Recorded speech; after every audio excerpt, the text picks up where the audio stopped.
के बारे में बोलते तो क्या उनका मुंह बंद नहीं कर सकते? कर सकते हैं ना, आराम से कर सकते हैं।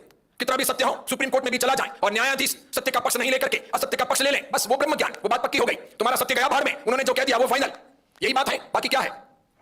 जैसे मुख्य न्यायाधीश महोदय ने कहा ना, वो ब्रह्मा जी की मूर्ति टूट गई, विष्णु जी की मूर्ति टूट गई है, तो रिट पिटीशन दायर की गई, कहा गया इसकी मरम्मत करवाई जाए। तो मुख्य न्यायाधीश महोदय ने क्या कहा? मुख्य न्यायाधीश महोदय ने गजब का कहा, किसी भी 16 साल के बच्चे को भी पढ़ने को मिले तो उसका दिमाग चकरा जाए। जिसको भी धर्म में आस्था हो, मैं तो मेरे जैन हूं, मैं ब्रह्मा विष्णु या महेश्वर का उपासक नहीं, लेकिन किसी भी धर्म के लिए, किसी भी मान्यता के लिए इस प्रकार बोला नहीं जा सकता। बाद में जब हुआ वो मचे और फिर हम कभी प्रेस कॉन्फ्रेंस के अंदर इसकी सफाई दें, नहीं मैं किसी धर्म का अपमान नहीं करता, अपमान करना मेरा इरादा नहीं था। तो जो आप बोले वो क्या बोले हो? उस रिट पिटीशन के सामने मुख्य न्यायाधीश महोदय ने कहा, तुम्हारे भगवान से कहो कि वो मूर्ति ठीक कर दे। ये क्या तरीका है? ये क्या जवाब है? ये नास्तिकवाद है। ये भगवान को नहीं मानते हैं या किसी के भगवान की मजाक उड़ानी है, उसका तरीका है। ये न्याय थोड़ी है, ये नीति थोड़ी है, ये मानवता थोड़ी है, ये धर्म थोड़ी है, ये इंसानियत नहीं है, ये न्याय नहीं है, ये न्यायाधीश का कार्य भी नहीं है, बिल्कुल नहीं है। कानून किसने बनाए हैं? मनुष्य ने बनाए हैं। वो धर्म के आधार पर चलने चाहिए।